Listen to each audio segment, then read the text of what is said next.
Hello everyone, what's going on? My name is MTEN and in this video I'm going to be showcasing all whips that you can get in Terraria 1.4. So whips are a new summoning weapon that has been added to the game and they work similar to how flails used to. You just whip them and when they impact a target, your minions will follow that target. That will be the main enemy that they will be targeting. So as a summon weapon, they should not be your primary call of damage. Pretty much they are there to support your character. They don't deal that much damage by themselves. It's definitely up to your minions to do most of the DPS. However, they are a good new little weapon, and this is how you get them all and how they fare against each other. So something to note here with whips is that on top of their regular damage, they also deal summon tag damage. And how that works is it adds an extra amount of damage to your minions. So say a minion has a base damage of 15 and the whip's summon tag damage is 6. Then your minions will now deal 21 base damage on hit. And this is really effective with minions early game where the summon tag buff provides much more of an increase in damage output. Another thing to note is that the Titan Glove actually gives whips auto swing despite the fact that they're not a melee accessory. So keep that in mind for your summoner builds. So I'm about to jump into the video, but first of all, make sure you smash like on this video because if this video gets 1,000 likes, I will post my next video, which will be all summoner staffs that have been added in 1.4. Okay, so the first and earliest whip you can get in the game is the leather whip, and you can get this by purchasing it from the zoologist for 15 gold after filling out 15% of your bestiary. So the zoologist will spawn after filling out 10% and you just need to fill out another further 5%. So to get this item, you don't actually have to defeat any of the bosses in the game. This is a very early game weapon. You could potentially get it on your first night if you do enough exploring. It is a very basic weapon. It deals very average stats. It has a base damage of 14 and an average use time. So this is how it fares on test dummies and stuff, but I will also show you how it fares on a king slime. So as you can see from this footage, the whip itself does not deal much damage at all and is far better used in conjunction with a minion staff, such as an early game one like the vampire frog or slime staff.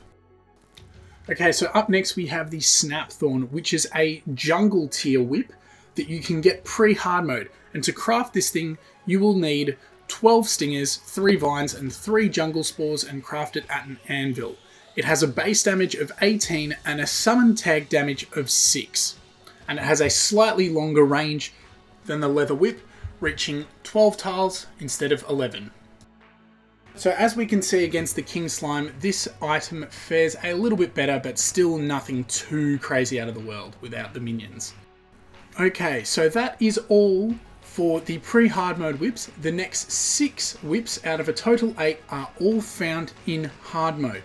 And that is starting with the Firecracker whip, which you get from the Wall of Flesh. It has a 1 in 8 chance to drop on classic Terraria mode.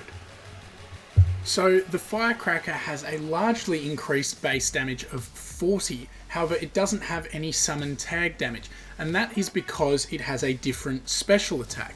So when a minion tags an enemy that has been hit with the Firecracker whip, it will release an explosion which can take up to 3 times as much damage from the minion's attack. However, this explosion doesn't damage multiple enemies. Okay, so up next we have the Cool Whip, which is the next tier upgrade for summoner whips in Terraria. And you craft this item with 8 Souls of Light, 8 Souls of Night, and a Frost Core at a Mithril Anvil. Souls of Light, of course, you get from the Underground Hallow, Souls of Night from the Underground Corruption or Crimson, and Frost Cores you get from defeating Ice Golems during a Blizzard. So the base damage on this weapon is 50, and it doesn't deal any extra summon tag damage. However, it has quite a unique attack instead. So upon hitting an enemy, the Cool Whip launches out a snowflake minion thing that helps deal damage. and it will go around attacking enemies just like any other minion would, similar to the Deadly Sphere staff. It has an extended range of 19.5 tiles, which is 1.5 tiles larger than the Firecracker, which has a range of 18. So up next we have the Durendale whip, and this is a hallowed tier whip, which of course you craft with hallowed bars. So with 12 of these bars at a mithril anvil, you can craft this whip. It has a base summon damage of 55 and a range of 18. Upon striking an enemy, the Durendale actually has a buff which increases the player's attack speed. And how it works is you will see a little buff in the top left of your screen saying Durendale's Blessing, which increases melee attack speed.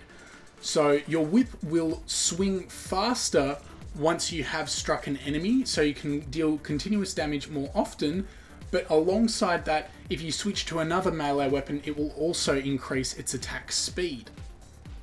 With that all being said, the Durendale actually has a 9 summon tag bonus as well, so it's quite a decent upgrade from previous weapons.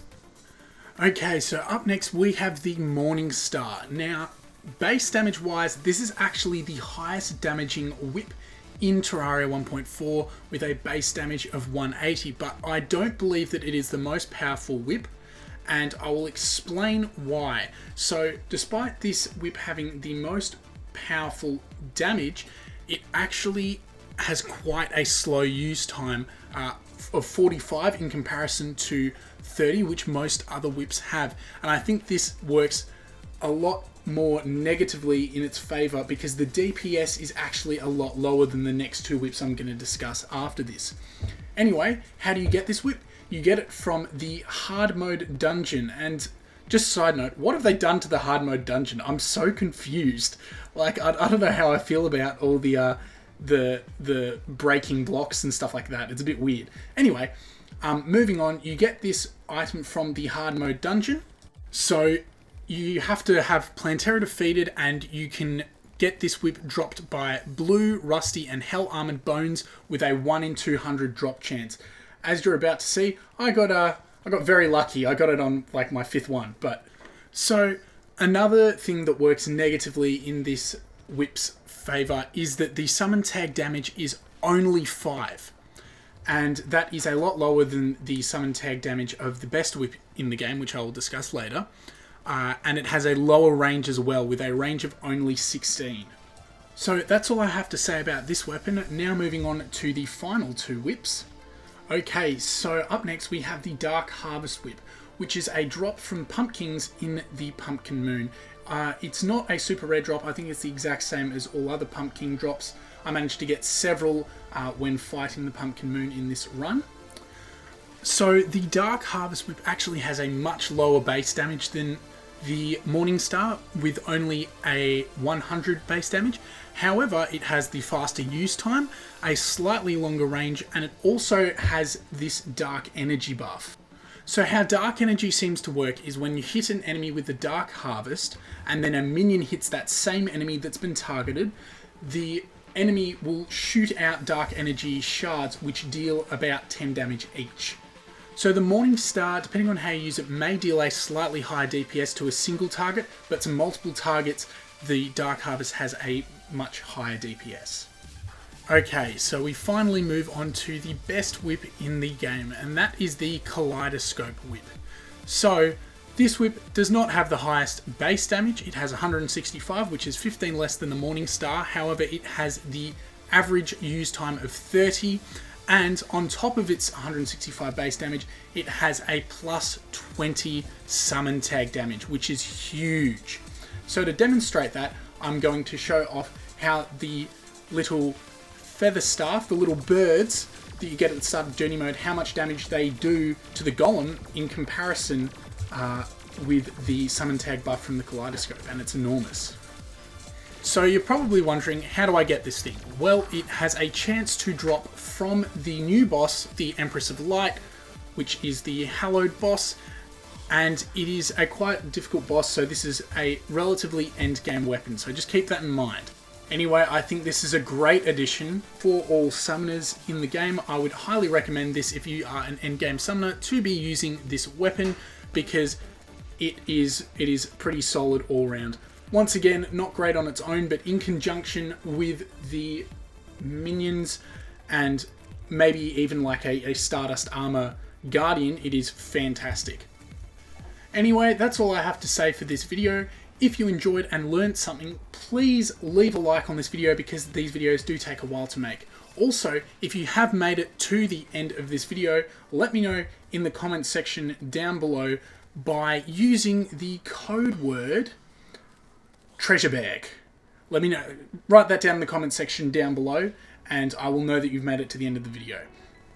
Anyway, the next extended guide that I will be doing will most likely be all new summon staffs that have been added into the game. However, I will post a poll on my channel after this is uploaded, so keep an eye out for that, and that may shape the decision of what videos I will be making next.